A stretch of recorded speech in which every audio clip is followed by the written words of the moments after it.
કેમ છો છોકરા? મજામાં? અરે તમને તો મજા જ હોય ને. હાલો, ઈચ્છા તો હતી કે આજથી 12 સાયન્સ શરૂ કરીએ, પણ હવે ચેપ્ટર બાકી છે આપણું એક, તો પ્રજનનવાળું ચેપ્ટર નાથી મૂકી દઈએ. રેડી? હવે પુષ્પવાળો પ્રયોગ ને ક્યારેક એવો ટાઈમ મળશે તો સમજાવશો. બાકી બહુ અગત્યનું નથી મારા માટે. તમારા માટે અગત્યનું હોય તો કોઈ પણ સાહિત્યમાં અથવા તો કોઈ પણ જગ્યાએ તમને મળી શકે છે, જોઈ લેજો. મારા માટે એનું અગત્ય બહુ ઝાઝું નથી. તો હવે આપણે એના પછીનું ચેપ્ટર સ્ટાર્ટ કરીએ આજથી. ચેપ્ટર નંબર આપણું 8, આનુવંશિકતા.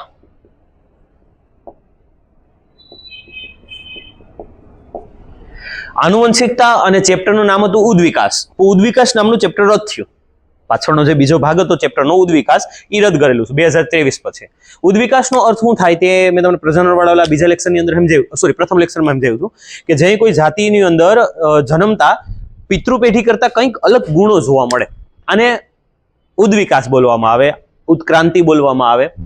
તો આ જે ઉદ્વિકાસ હતું, જેને આપણે ઇંગ્લિશમાં જેનેટિક એન્જિનિયરિંગની, ટૂંકમાં જેનેટિક એન્જિનિયરિંગ વિશેની માહિતી આપતું, તે ભાગ રદ કરેલો છે. અત્યારે ફક્ત આપણે એક ગુણ જોવાનું છે, આનુવંશિકતા. આનુવંશિકતા એક સજીવોનો ગુણ છે એમ કહી શકો, કેમ કે આનુવંશિકતાનો હાવ દેશી અર્થ શું થાય? કોઈ આનુવંશિકતાની વ્યાખ્યા પૂછે તો તમે એનો શું અર્થ લઈ શકો કે ભાઈ સજીવોમાં પિતૃપેઢીમાંથી, હાવ શોર્ટમાં ભણાવો આ ચેપ્ટર, પિતૃપેઢીમાંથી લક્ષણોનું બાળ પેઢીમાં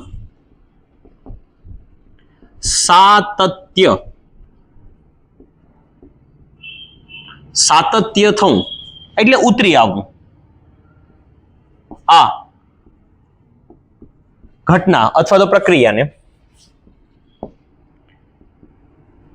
આનુવંશિકતા કહે છે. મારે આ ચેપ્ટર લેવાની કોઈ ઈચ્છા નથી, કેમ કે આમાં એક જ પ્રશ્ન છે હારો, પણ વાંધો નહીં, થોડું ઘણું લઈ અને ચેપ્ટર પૂરું કરીએ. પિતાના પેઢીમાં જે ગુણ જોવા મળતા હતા, આ લક્ષણો બાળ પેઢીમાં ઉતરી આવવા. ઉદાહરણમાં કહીએ કાંઈ સાતત્ય થવું, વિજ્ઞાનની ભાષામાં આપણે તો સાતત્ય શબ્દ લખવાના, થોડોક ભારી શબ્દ લેવાના, શિક્ષકના માથામાં પડતા ગોબો લાગે. અને હવે આ ચેપ્ટર પૂરું થાય એટલે આના પછી સીધું 12 સાયન્સ શરૂ કર્યું આપણા સ્વરૂપમાં, શોર્ટ સ્વરૂપમાં. એવું બધી હાઈ ફાઈ ફિઝિક્સ નથી અને એટલું બધું મારી પાસે અનુભવ પણ નથી. એમ 2 વર્ષની આસપાસનો અનુભવ છે, તો એમાંથી આપણે જેટલું ચેપ્ટરમાં પરીક્ષા લગતી પ્રશ્નો છે જે બોર્ડમાં પૂછાયેલા છે એના ઉપર વધારે ભાર આપ્યું. એના સિવાયના અધર 5-10 પ્રશ્નો એવા લેશું કે જે પરફેક્ટ આપણે કરશું. હા, સ્વાધ્યાયના દાખલા, ઉદાહરણ દાખલા બધા A to Z પરફેક્ટ આપણે કરવાના છે. કેમ કે આપણે એક શિક્ષકે મને એમ કીધું હતું કે 12 સાયન્સના પેપરની અંદર 30 થી 32 માર્કની આસપાસના દાખલા આવે છે, અથવા સાથે ગણી લઈએ તો એમ. તો દાખલાઓ બહુ અગત્યની વસ્તુ છે, અને દાખલાઓમાં ખાલી એક સૂત્ર ઉપરથી આપણું આખી રકમનું કામકાજ પૂરું થાય છે. ફિઝિક્સના દાખલા થોડાક અટપટા હોય. તો હવે આના પછીના ટોપિકોમાં શરૂ કર્યું આપણે 2 લેક્ચરની અંદર આને પૂરું કરવાનું છે. તો હાવ શોર્ટમાં લઈએ. પહેલા તો આનુવંશિકતા એટલે શું? તો કે પિતૃપેઢીના લક્ષણો એ બાળ પેઢીમાં ઉતરી આવે, આ ઘટનાને આનુવંશિકતા કહેવાય. ઉદાહરણ તરીકે મોરના ઈંડાને ચિત્રવા ન પડે, આવી આપણે ઘટના એક જોઈ હતી, વાક્ય સાંભળેલું હશે. મોરનો જેવો રંગ છે, ઈંડાનો રંગ કોઈ પણ હોય, કે ઈંડાની અંદરથી બચ્ચું નીકળી કઈ પણ કલરનું નીકળે શરૂઆતમાં, કેમ કે પછીના પીછા આવે, પછીનો રંગમાં પરિવર્તન આવે. પણ છેલ્લે જ્યારે એના અવસ્થામાં પહોંચશે, મોર જે અવસ્થામાં છે અત્યારે 1 વર્ષની ઉંમર છે, તો હવે જ્યારે એનું બચ્ચું 1 વર્ષની ઉંમર પહોંચે તો એના જેવું જ દેખાય. મનુષ્ય આપણે જ છે. આપણે પિતાના અંદરના લક્ષણો, પિતાના અથવા માતામાંથી વાળ, પિતાના નખનો સાઈઝ જેવી આપણી નખની સાઈઝ, પિતાની હાઈટ 6 ફૂટ, આપણી 6 ફૂટ. જન્મ લઈ લીધો પછી માતા પિતા શરીર સાથે આપણું કોઈ કનેક્શન નથી, પણ એની અંદરના લક્ષણો આપણી અંદર લઈ આવે છે. એ લાવવા વાળા આપણે 9મા ધોરણની અંદર ભણ્યા હતા, DNA, ડીઓક્સી રિબો ન્યુક્લિક એસિડ, આવડે જ છે તમને ફૂલ ફોર્મ. તો એ DNA છે, એ આપણા પિતૃપેઢીના લક્ષણોને બાળ પેઢીમાં લાવે છે. આ ઘટનાને સાતત્ય થવું કહેવાય, અથવા ઝેરોક્સ થવું કહેવાય. પૂરેપૂરું ઝેરોક્સ તો થતું નથી, આપણે આગલા ચેપ્ટરની અંદર ભણી ગયા, પહેલા લેક્ચરની અંદર. અગત્યના 2 જ લેક્ચર હતા. હાલો, તો હવે આનુવંશિકતાને સમજાવવા માટે એક નીચે બેક્ટેરિયાનું ઉદાહરણ આપ્યું છે. એક એવા બેક્ટેરિયા છે કે જેની અંદર સમય સાથે કંઈક પરિવર્તન આવે છે. માન લો હું આપણી ભાષામાં કરું, બુક પ્રમાણે નથી કરતો. એક બેક્ટેરિયું ભાઈ છે, ભાઈ આ એનો માથાનો ભાગ છે, આ માન લો 2 એના ટાંગા છે, અને આ 2 છે એના હાથું છે. અત્યારે આખું બેક્ટેરિયું કાળું છે. હા, એને સંગ લાગી ગયો આપણા જીવાનું, ભારતમાં તો આપણે હોઈએ. તો કાળું છે.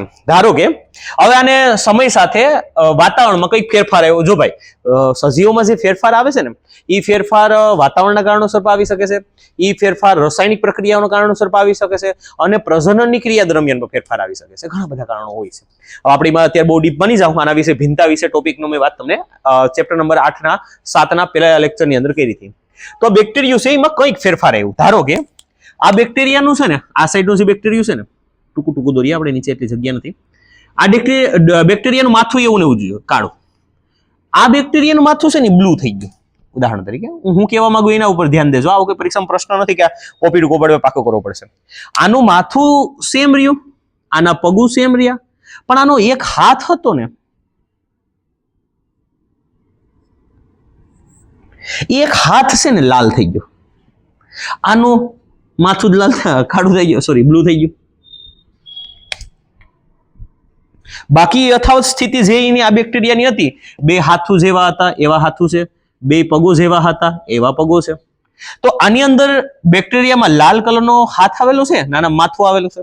હવે શું થાય ખબર? આના પછીની જે નવી પેઢી આવશે ને, એમાં શું જોવા મળશે? તો કે આ બેક્ટેરિયાના જે બે નવા વંશજો બનશે ને, આ ધ્યાન દેજો, એનું માથું કાળું. ઉદાહરણ તરીકે આનું માથું કાળું, અને નવા વંશજના બેયના હાથ છે ને લાલ આવશે. એક વખત કોઈ પેઢીમાં લક્ષણ આવી ગયો તો પછી વારસાગત રીતે ઉતરી આવે છે. આ ઘટનાનું નામ છે આનુવંશિકતા. એક વખત જે પણ લક્ષણ પેઢીમાં આવ્યો એ પછી દર પેઢીઓમાં દેખાય છે. આ ઘટનાને કહેવાય આનુવંશિકતા. હા, કોઈ નવો ગુણ આવી શકે છે. ઉદાહરણ તરીકે માન લો આનો હાથ એમને એમ છે, આ પગ એમને એમ છે, પણ નીચેનો પગ છે ને બ્લુ થઈ ગયો. ધારો આનો હાથ બ્લુ થઈ ગયો, આના પગું એમને એમ છે. હા, હું ટૂંકા સ્વરૂપમાં સમજાવું તમને.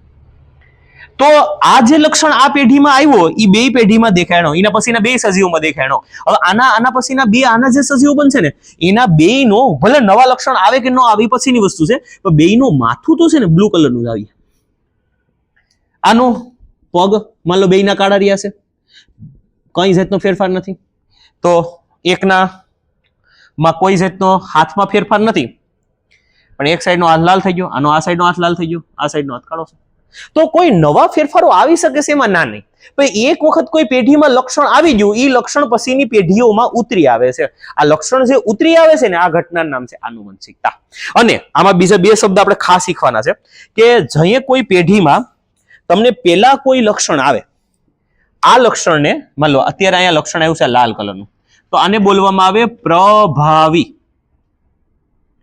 પ્રભાવી લક્ષણ. પેઢીમાં પ્રથમ વખત જે લક્ષણ આવે ને એને પ્રભાવી લક્ષણ કહેવાય. પછી પેઢીઓ જાતા 15-20 પેઢીએ પછી આવો ગુણ આવ્યો, આ બ્લુ કલરનો, તો આને કહેવામાં આવે પશ્યન લક્ષણ. જોટણીમાં ભૂલ હોય તો જોઈ લેજો. પશ્યન લક્ષણ, પાછળથી આવેલું લક્ષણ. આ બે લક્ષણોને ખાલી નામ યાદ રાખજો. બાકી આપણે ખાલી શીખવાનું એટલું હતું કે ભાઈ કોઈ એક પેઢીની અંદર કોઈ પણ પ્રકારની ખાસિયત આવે તો એ ખાસિયત પછીની બધી પેઢીઓમાં ઉતરી આવે છે. આના માથામાં કંઈક ફેરફાર આવ્યો તો જો બેયના માથા ઈ જ રહ્યા, ભલે પછી નવું લક્ષણ જન્મે કે ન જન્મે એ પછીનો પ્રશ્ન છે, પણ એનામાં એક વખત જે લક્ષણ આવી ગયું એ લક્ષણ પછી વારસાગત રીતે આવે છે. ઉદાહરણ તરીકે આપણી જાતિમાં માન લો મને જ કહે તો કે ભાઈ મારી જાતિની અંદર અંગૂઠા છે 2 થઈ ગયા મારી અંદર, તો શક્યતા પૂરેપૂરી નહીં, 90% શક્યતા કે 99% શક્યતા મારી આગલી પેઢી મારા છોકરાઓને 2 અંગૂઠા આવી શકે, એની આગલી પેઢીમાં 2 અંગૂઠા આવી શકે. ક્યાં સુધી હાલે? જ્યાં સુધી મારો પિતાનો લક્ષણ એને વારસાગત રીતે આનુવંશિકતામાં મળતો રહે ને ત્યાં સુધી. જે દિવસે એને માતાનો ગુણ મળશે તો એને 2 અંગૂઠા માતાને તો છે નહીં, તો એને ન પાવે, કેમ કે મનુષ્યનું શરીર 2 લક્ષણોથી બને છે. એટલે આ લક્ષણો છે ને, કહેવાનો ભાવાર્થ ખાલી એટલો, હું આવે હું દેખાય આપણા હાથમાં નથી. ભગવાન એની રીતે નક્કી કરે છે. આપણે કહીએ તો હાલે, હા બાયોલોજીમાં અહમ છે કે અમી કહી દે કે આજ નક્કી થાય, એ બધી ખોટી વસ્તુ છે. અમુક વસ્તુ કુદરતી છે, એ કુદરતી જ છે, એનામાં મનુષ્યની બુદ્ધિ કામ કરતી નથી. ઘણા બધા ટોપિક્સ આપણે એમાં જવું નથી. મનુષ્યનું શરીર છે, એમાં બધા જ અંગો જીવતા છે, ત્યાં સુધી મનુષ્ય જીવિત છે. એક અંગ કઈ ફેલ થયો, એ અંગ સડવાની ક્યાં શરૂઆત થઈ જાય?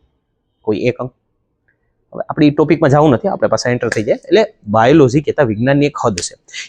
એનાથી બહારનું તમારે નોલેજ જોતું હોય ને તો તમારે આધ્યાત્મિક નોલેજ અપનાવવું પડે, તો જેમાંથી તમને બહારનું નોલેજ મળે. બાકી વિજ્ઞાન સીમિત છે, વિજ્ઞાનના વિચારો અસીમિત છે, કેમ કે વિજ્ઞાન ભાઈ ભગવાનનો અંશ છે, પણ માણસની બુદ્ધિ સીમિત છે.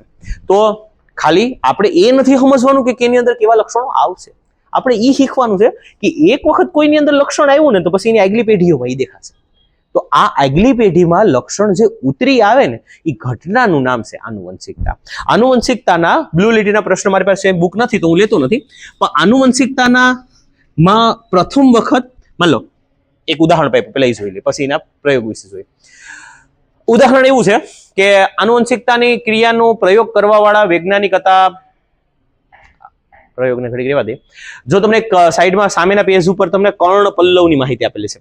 ઘણાના કાનના પલ્લવ છે ને, પલ્લવ એટલે પડદા નીચેના, આ છે ને છાપા, એ આમ અલગ હોય છે. જો મારે અલગ છે તો ઘણા લોકોના ચોટેલા હોય છે. હા ચેક કર્યું, સારું કર્યું, તમને ખબર ક્યાંથી પડે? હા, તો ઘણા લોકો નામ ચોટેલા હોય છે અને ઘણાના અલગ હોય છે. હવે તમારે જરા 6 લોકોની અંદર જોઈ લો, તમારા ચોટેલા હોય તો અને ખુલ્લા હોય તોય. તમારા 6 લોકો એટલે કોણ? Mummy papa. મમ્મી પપ્પાને પહેલા નિરીક્ષણ કરવાનું. મમ્મી પપ્પામાંથી કોઈના કર્ણ પલ્લવ ચોટેલા છે તો તમારી શક્યતા છે કે ચોટેલા છે. જો તમારા કર્ણ પલ્લવ ચોટેલા છે અને પપ્પાના કર્ણ પલ્લવ ચોટેલા છે તો સમજી જવાનું કે તમારી અંદર કર્ણ પલ્લવનો ગુણ પિતા અંદરથી આવેલો છે. પિતાના ચોટેલા છે પણ માતાના કર્ણ પલ્લવ ચોટેલા નથી, તો તમારે સમજવાનું કે તમારો ગુણ છે આ ખુલ્લા હોય તો માતામાંથી આવેલો છે. હવે બેયના ખુલ્લા છે ને તમારા કાન ચોટેલા છે તો ભાઈ ભગવાન નથી મોકલ્યો ગુણ. તમારા દાદા દાદી અથવા નાના નાનીનો ફોટો જોઈ લેવો. એ ફોટાની અંદર તમને ગમે એક વ્યક્તિના કાન અહીં ચોટેલા દેખાશે 99%. 1% પછી આગલી પેઢીઓના ગુણની આપણે વાત કરીએ કઈ, બાકી 99% 6 લક્ષણોની 6 સજીવના લક્ષણોના કારણોસર આપણે આવા લક્ષણો આપણા શરીરમાં જોવા મળે છે. તો આ દાદા દાદીમાં જે ગુણ હતો એ મારી અંદર આવ્યો. કેમ આવ્યો? એ ઘટનાને આનુવંશિકતા કહેવાય. પેઢી દર પેઢી લક્ષણો ઉતરી આવવા અથવા સાતત્ય થવું. હાલો, તો એને સમજાવવા વાળો વૈજ્ઞાનિક પહેલા હતા મેન્ડલ. હવે સ્ક્રીનશોટ ન લીધો હોય તો મેં લખેલું છે એ પેલું થોડું બેકઅપ કરીને કરી નાખજો. આપણે અત્યારે આનુવંશિકતાની ઘટના સમજવા માટે મેન્ડલનો પ્રયોગ જોવાનો છે, જેમાં આપણે ખાલી MCQ જોવાના છે. આમ એક બ્લુ લીટીનો પ્રશ્ન છે કે ભાઈ કોઈ એ સજીવ છે એની અંદરના કોઈ એક સજીવ છે એની અંદર એક લક્ષણ જેને એ આપ્યો એ 10% દેખાય છે અને બી લક્ષણ 60% દેખાય છે. તો કયું લક્ષણ પહેલા આવ્યું હોય એટલે પ્રભાવી ને કયું લક્ષણ પછી આવ્યું હોય? તો જેની ટકાવારી વધુ હોય ને એ પહેલા આવ્યું હોય, એટલે પછી પેઢીમાં વધતું જાય ને. અને જેની ટકાવારી ઓછી એ હમણાં નવું આવેલું લક્ષણ હોય. આવું યાદ રાખો. એટલે પ્રભાવી લક્ષણ ટકાવારી વધારે હોય અને પછીના લક્ષણ ટકાવારી ઓછી હોય. આ રીતે પ્રશ્નોને સોલ્વ કરી શકાય. હાલો, અત્યારે આપણે જોવાનો છે મેન્ડલનો પ્રયોગ.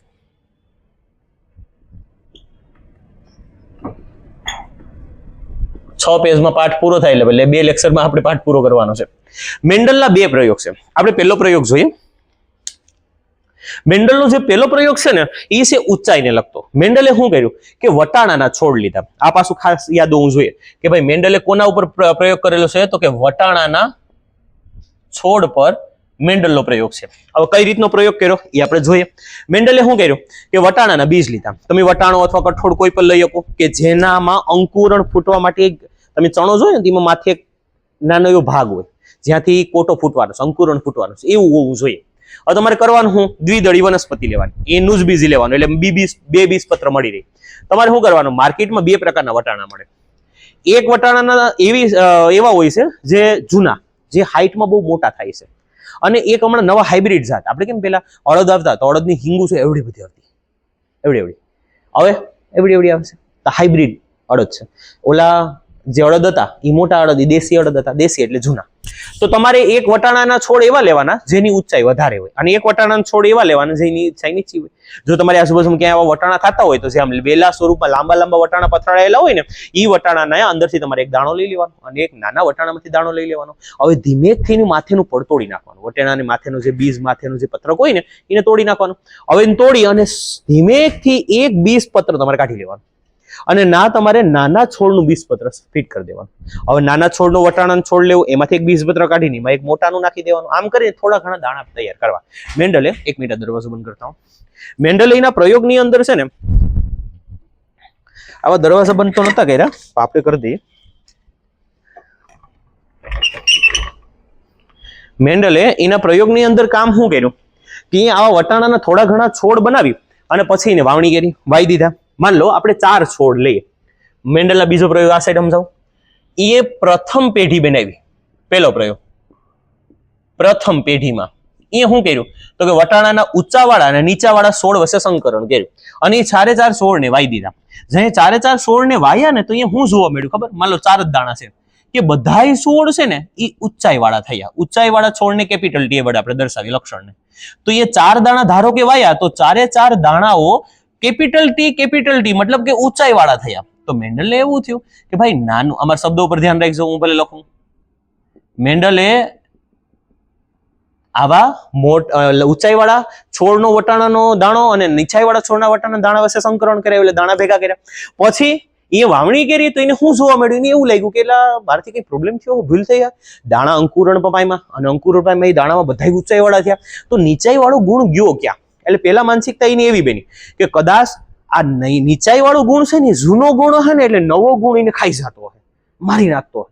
જે જૂનો ગુણ છે ને એ જ દેખાતો હોય, આવું એવું લાગ્યું. તો એને એમ થોડીક જિજ્ઞાસા હતી કે હાલો ને એક વાર ટ્રાય કરીએ. એટલે શું કર્યું ખબર?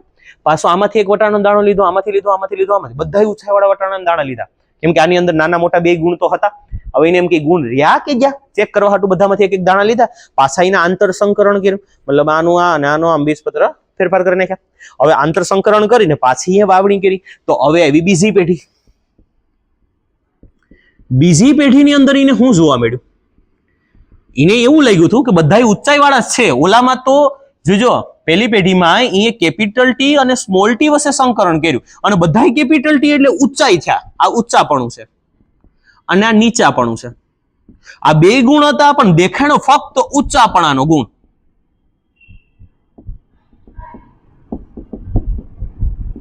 તો હવે તો પાક્કું જ હતું કે બધા ઊંચાઈ વાળા છે, તો હવે પછીના બધા છોડ તો ઊંચાઈ વાળા થવા જોઈએ. થયું કે કલક મેન્ડલે બીજા પ્રયોગની અંદર શું નોટિસ કર્યું કે 75% વનસ્પતિ મતલબ 75% વટાણાના છોડ એ ઊંચાઈ વાળા થયા. કેપિટલ ટી હું 4 છોડવા દોર્યા, તો એમાંથી 3 છોડવા ઊંચાઈ વાળા 75%, અને એક છોડવો એવો છે ને કે જે નાનો થયો, વામન થયો.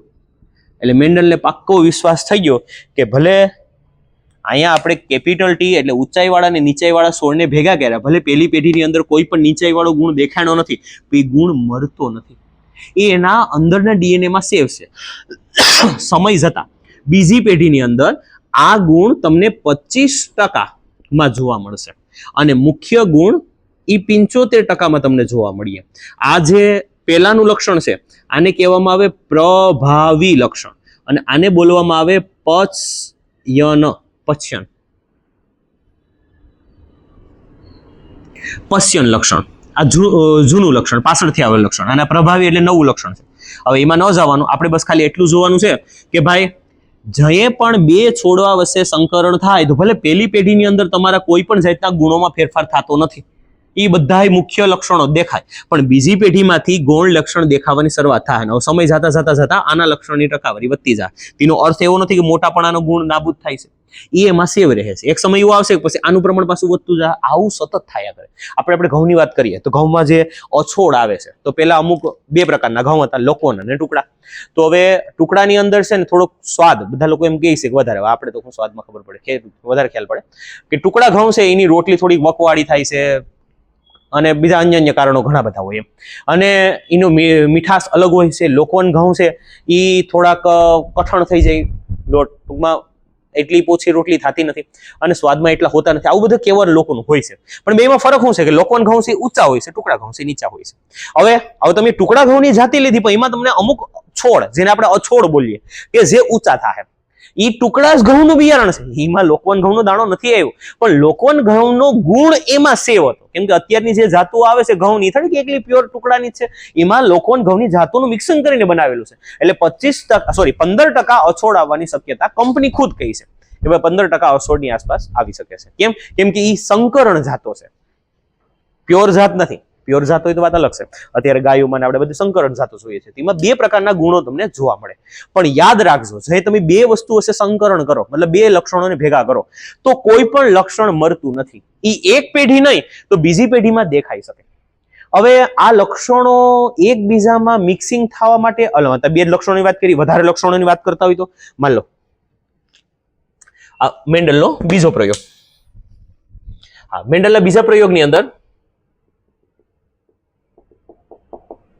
એ શું કર્યું, વટાણાના 4 લક્ષણો વિશે વાત કરી કે ભાઈ એક વટાણાના બી હતા ને, ગોળ બી, અને એક વટાણું છે ને એના બી ખરબચડા છે.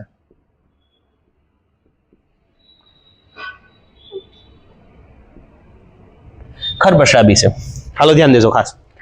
પેલા બી ગોળ છે, ગોળ બી ને સંજ્ઞામાં આર વડે દર્શાવીએ અને ખરબચડા બીજ છે એને સ્મોલ આર વડે દર્શાવીએ. આ મુખ્ય લક્ષણો છે. કેપિટલ એટલે મુખ્ય, સ્મોલ એટલે પછીના પાછળથી આવેલા લક્ષણો. હવે ગોળ બીના પાન છે ને એ પીળા થાય, એને આપણે કેપિટલ વાય વડે દર્શાવીએ અને ખરબચડા બીજ છે એના પાન છે ને એ થાય લીલા, આને આપણે સ્મોલ વાય વડે દર્શાવીએ. પર્ણ આ બીજ, બીજ ગોળ છે, પર્ણ પીળા છે, આના બીજ ખરબચડા છે, લીલા છે. હવે આપણે આવા ગોળ બીયા અને ખરબચડા બીયા વચ્ચે સંકરણ કર્યું. હવે ખાલી ખરબચડા અને ગોળ બીયા હોત તો પહેલી પેઢીની અંદર બધા ગોળ દેખાવાના હતા, હાલો સ્વાભાવિક છે. એની સાથે એના પાન કેવા દેખાશે એને સમજવું હોય તો મેન્ડલે એક પ્રયોગો દ્વારા કેટલી વખત આના પ્રયોગો કરી અને પછી જે તમને સાઈડમાં કોષ્ટક આપેલું છે ને સામેના પેજ ઉપર એ બનાવ્યું. આપણી કોષ્ટક બનાવતા શીખવાનું છે, ક્યાંય પૂછાતું નથી. ટકાવારીની આપણે ખાલી શીખવાની છે. તો હાલ આપણે પેલા કોષ્ટક બનાવીએ. તો કોષ્ટકમાં શું કરવાનું ખબર? પેલા આપણે શું કરવાનું, કોષ્ટકની અંદર આપણે શું કરવાનું, લક્ષણોના મિક્સિંગ કરવાના છે. એટલે આપણે એક લેવાનું, હા એક બી લેવાનું જેને બે પાન સાથે ગુણવાનું. આમ પેલા ચાર જોડ બનાવતા શીખો. બી ગોળ પાન પીળું, બી ગોળ પાન લીલું, બી ખરબચડું, અબીએ બદલવાનું, બી ખરબચડું પાન પીળું, બી ખરબચડું પાન લીલું. આવી ચાર જોડીઓને તમારે આ રીતે દર્શાવી દેવાની કે ભાઈ ગોળ બીયું પાન પીળું, ગોળ બીયું પાન લીલું, પાન બદલવાના, બીયું એક જ વાર રાખવાનું. હવે ખરબચડા બીયાની વાત, ખરબચડું બીયું પાન પીળું, ખરબચડું બીયું અને પાન, આ પૂછડી વાળો હોય સ્મોલ હોય કોઈને ખબર ન પડે તો આવી ચાર જોડ બનાવી નાખવાની અને એ ચારે ચાર જોડને રિપીટ કરી નાખવાની. R Y capital, capital R small Y, ગોળ બીયું લીલું પાન, ખરબચડું બીયું પીળું પાન, આર વાય.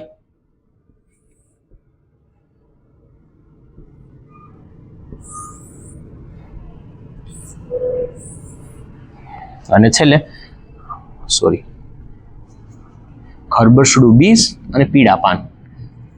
અહીંથી ચાર જોડ અહીં ચાર રિપીટ કરી નાખવાની. હવે તમારે આને બેનો ગુણાકાર કરતો જવાનો. માન લો પહેલી પેઢીની અંદર જ્યારે આ બેને ભેગા કર્યા તો આપણે શું શીખ્યા, પહેલી પેઢીની અંદર હંમેશા મુખ્ય લક્ષણ એટલે કેપિટલ વાળી વસ્તુ દેખાય. તો જો આર આર બેનો ગુણાકાર કરવાનો છે. તો જોતા તો આર આર તો capital R capital R, capital Y capital Y. ગુણ લક્ષણો જ ગાયબ છે. તો હોળમી પેઢી આપણે ભોગ્યું ને ત્યાં મુખ્ય લક્ષણ ગાયબ થઈ જાય. આ મુખ્ય લક્ષણ છે. આ સ્મોલ સ્મોલ છે એ ગૌણ લક્ષણ છે. આ મુખ્ય લક્ષણ છે. એ ઉપર લખી નાખું.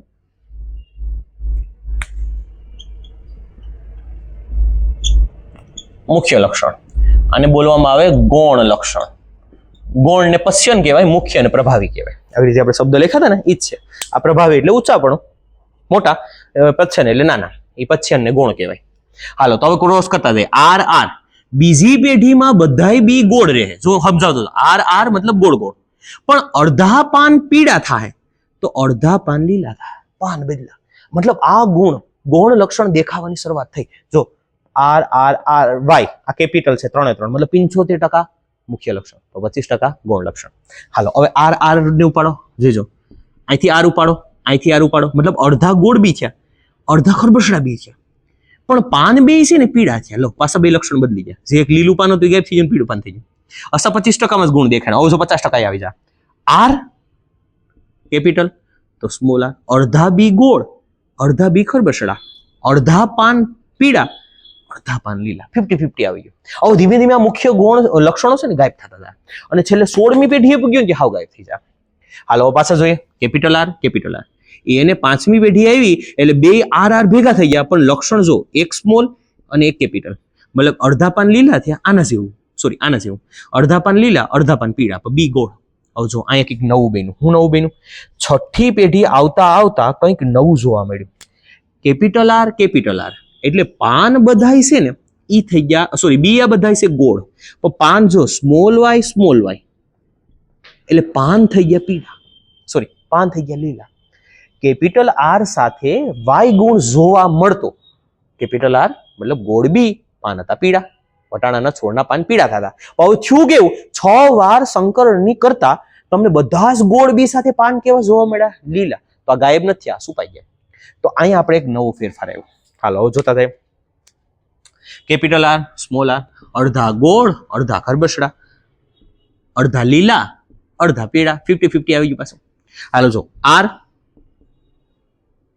R, small Y small Y. હવે જોઈશું તો મુખ્ય લક્ષણ ઘટી ગયો, 80% આવી ગયો, અને ગોળ લક્ષણ 75% આવી ગયું. એની ટકાવારી વધતી જ જાય, હવે ઘટવાની વાત નહીં આવે. હાલો સ્મોલ આર, કેપિટલ આર, પાછું 50-50 થઈ જાય. જોજો, સોરી, હવે જો અહીં પર કેપિટલ વાય છે, અહીં પર કેપિટલ વાય છે. તો હવે પાછું મુખ્ય લક્ષણ 75% વહી ગયું અને ગૌણ લક્ષણ 25% છે. હવે પાછું આપણું ગૌણ લક્ષણ વધશે. Small R, capital R, capital Y, small Y, પાછું 50-50 માં આવી જાય. હવે જો પાછું જાય આર આર, જાય કંઈક નવું જોવા મળ્યું. સીધો પાછા કે હવે 10મી વખત 8, 10 ને 11મી વાર સંકરણે શું થયું? આર આર, બી થઈ ગયા બધાય ખરબચડા, અને ખરબચડા બીયા સાથે લીલા પાન હોવા જોઈએ, પછી આ કેવા? કેપિટલ વાય કેપિટલ વાય, એટલે બધાય પાન છે ને એ થઈ ગયા પીળા. ખરબચડા બી પાન કેવા થઈ ગયા? પીળા. જો લક્ષણો હાવ બદલી ગયા. અહીંયા ગોળ બી સાથે લીલા પાન થઈ ગયા હતા, તો અહીંયા ખરબચડા બીયા સાથે, ખાલી સાંભળો, ખરબચડા બીયા સાથે પીળા પાન થઈ ગયા. હવે જો પાછા ઈ ગુણ પણ કન્ટિન્યુ નહીં રહે, એમાં પણ ફેરફાર આવશે. કેવો ફેરફાર આવ્યા જરાક જોઈ લો. હા, તો આર આર, બે સ્મોલ આર.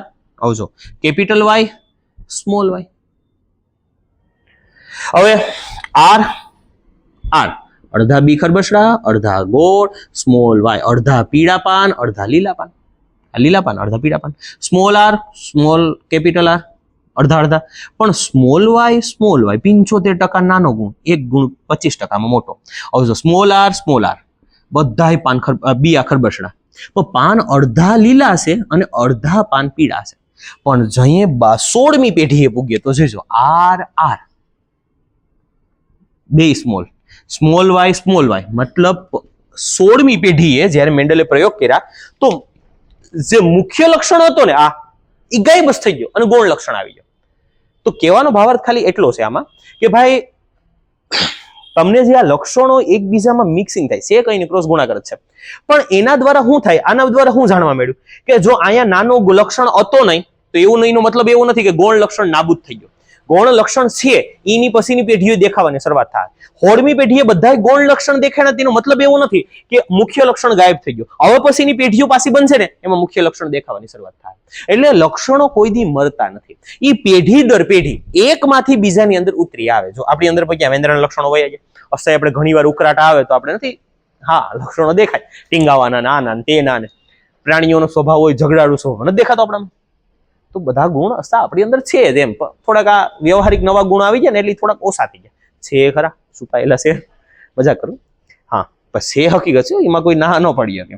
હા પણ ઘણા બધો સમય પહેલા આપણે એ ગુણ હતા, 10 લાખ વર્ષ પહેલા આપણે પ્રાણીઓમાં હતા, પછી એમાંથી આપણે આદિમાનવ ને આપણી અંદર ફેરફાર થતા થતા અત્યારે આધુનિક મનુષ્ય બન્યા, એટલે ઘણો સમય થઈ ગયો ને એટલે ગુણ થોડાક ઓછા છે. બસ છે ખરા. હાલો તો આપણે આને એક MCQ કાઢવાનો છે કે ભાઈ મુખ્ય લક્ષણ એટલે કોણ? તો કે ગોળ અને પીળા પાન આ કેટલી વાર તમને દેખાય છે? 4 વસ્તુ કાઢવાનું છે. અને ચોથી વસ્તુ કે ભાઈ ગૌણ લક્ષણ એટલે જોજો, ગૌણ લક્ષણ એટલે આ કે ભાઈ ખરબચડા બીયા અને લીલા પાન આ કેટલી વાર દેખાય છે? વચ્ચે બેયનું તમારે મિક્સિંગ કરવાનું છે કે ભાઈ ગોળ બી છે અને સાથે પીળા પાન તો છે તો પાન કરી દેવાના લીલા, કેટલી વાર દેખાણા. પછી લીલા પાન સોરી બીયા છે ગોળ છે ના લઈ લેવાનું ખરબચડા અને એની સાથે પીળા પાન કેટલી વાર દેખાણા. હવે ધ્યાન રાખો, પેલા આપણે સૌથી હેલી વસ્તુ ગોત લઈએ. હેલી વસ્તુ કઈ છે? 16 ખાના છે, આમાં આપણે ટોટલ સંખ્યા 16 થવી જોઈએ, ધ્યાન દેજો. તો ગૌણ લક્ષણ જ્યાં બીયા બધાય ખરબચડા હોય ને બધાય પાન લીલા હોય એવું એક જ વાર થયું છે. તો જરાક ધ્યાન રાખજો, ગૌણ લક્ષણ ફક્ત એક વાર દેખાણ. મુખ્ય લક્ષણ કેટલી વાર દેખાણ? પહેલા મુખ્ય લક્ષણને ગણવા કેમ? તમને આ એટલા કોષ્ટક છે ને, એટલા કોષ્ટક, એમાં જ્યાં પણ કેપિટલ આર એક વાર અને કેપિટલ વાય એકવાર દેખાય એને મુખ્ય લક્ષણમાં ગણી લેવાનું. મુખ્ય લક્ષણ છે ને એ મેન લક્ષણ છે, તો એનું લાલ નિશાની વડે દર્શાવો. જો કેપિટલ આર કેપિટલ વાય છે તો 1, કેપિટલ આર કેપિટલ વાય છે તો 2, કેપિટલ આર કેપિટલ વાય છે 3, કેપિટલ આર કેપિટલ વાય છે 4, કેપિટલ આર કેપિટલ વાય છે 5, કેપિટલ આર છે પણ વાય નથી તો આને ન ગણવાનું. કેપિટલ આર વાય છે હા 6, કેપિટલ આર છે વાય નથી, કેપિટલ આર પાસે ને વાય પાસે 7, કેપિટલ આર વાય છે 8, આમાં નથી, આમાં નથી, આમાં છે 9, આમાં નથી, આમાં નથી, જો આર નથી, વાય છે, આર છે તો વાય નથી, આમાં તો છે જ નહીં. તો 1 2 3 4 5 6 7 8 ને 9. તો તમારે જે મુખ્ય લક્ષણ છે ને એ 9 વાર દેખાણા અને ગૌણ લક્ષણ ફક્ત 1 વાર દેખાણા. હવે વેસે વેસે જ્યાં બિયા ગોળ હોય અને પાન લીલા હોય, મતલબ બિયા ગોળનો આર છે અને પાન છે લીલા સ્મોલ વાય, આર વાય ક્યાં દેખાણા તો આપણે જોતા જઈએ. હવે લાલ ટપકા કે રેખાને જોવાનું નહીં, જરૂર બી ગોળ લાલ. હવે આને બ્લુ વડે દર્શાવો. આ એક આર સ્મોલ વાય, આર આ તો ગણાય છે આર સ્મોલ વાય. જો એક આર તો છે જ, બિયા પાન બધા ગોળ છે, સોરી પાન બધા લીલા છે. જો આ નહીં, આ તો આવી ગયું, આવી ગયું. કેપિટલ આર દેખાવો જોઈએ. જો કેપિટલ આર બધા પાન લીલા, તો એક અહીંયા આર નથી કેપિટલ. આપણે શું જોવાનું છે? જો બી ગોળ, ગોળ એટલે કેપિટલ આર, તો કેપિટલ એ આર અહીંયા છે જોજો ખાસ, અને પાન છે લીલા, લીલા એટલે સ્મોલ વાય. પાછો એકવાર જોઈ લેજો, આર અને વાય સ્મોલ દેખાવો જોઈએ, આર અને વાય દેખાવો જોઈએ. જો આર અને આ તો વહી ગયું, આમાં આર નથી, વાય તો છે, સોરી વાય સ્મોલ પણ નથી, આમાં સ્મોલ વાય છે પણ આર નથી, આ તો વહી ગયો. અહીંયા આર પર છે અને સ્મોલ વાય પર છે, ભલે એકવાર આર છે પણ દેખાય છે તો આને ગણવાના 1 2 ને 3. તો આ તમારા 3 છે. તો હવે ખાના કેટલા વેધા? તો કે 3, કેમ કે 9 ને 3 12, 12 ને 1 13 અને 16 ટોટલ ખાના છે. 16 ખાના હોય તો વેધા કેટલા? 3. તો આનો મતલબ એવું થયું કે જે પણ આંતર સંકરણ કરાવો ને તો મુખ્ય લક્ષણ 9 વાર દેખાય છે 16 પેઢીમાં, ગૌણ લક્ષણ 1 વાર દેખાય છે, અને સંકરણ એટલે મિક્સિંગ લક્ષણોનું એ 3 વાર દેખાય છે. એમાં લક્ષણો બદલે, ગોળ બી સાથે લીલા વયા જાય અને પીળા છે એ ખરબસડા સાથે વયા જાય, આવું 3 વાર દેખાય છે. બહુ હાર્ડ એમસીક્યુ કાઢવો હોય તો આમાંથી પ્રશ્ન નીકળે છે. બાકી બસ મેન્ડલે એટલું સમજાવ્યું કે લક્ષણો મરતા નથી, લક્ષણો મિક્સિંગ થતા રહે, એકબીજામાં ફેરફાર થતા રહે અને પેઢી દર પેઢી ઉતરી આવે. દેખાવું ન દેખાવું એની શારીરિક રચના, વારસાગત લક્ષણો અને અન્ય કોઈ પ્રજનનની ક્રિયાઓના કારણોસર નક્કી થઈ શકે કે ભાઈ કયા લક્ષણો દેખાય કયા નહીં દેખાય. આ દેહી ભાષામાં કહીએ તો કુદરતી છે, ભગવાન આધીન છે, આપણા આધીન નથી. પણ લક્ષણો મરતા નથી, આ મેન્ડલે પોતાના પ્રયોગ દરમિયાન સાબિત કરી દીધું. આપણે આજના લેક્ચરમાં એટલું રાખીએ. હવે એક નાનું એવું લેક્ચર બનાવ્યું જેનામાં આપણે એક છેલ્લો ટોપિક જોવાનું છે, લિંગી નિષેયન. 10 મિનિટનો લેક્ચર હશે અને આપણો સિલેબસ અહીંયા પૂરો કરીએ. એકવાર સ્ક્રીનશોટ લેવો જરૂરી છે, બહુ કંઈ આઈએમપી નથી પણ એમસીક્યુમાં સ્વરૂપમાં ક્યાંક કેમ લાગશે. અસ્તુ, જય ભગવાન, જય હિન્દ, જય ભારત.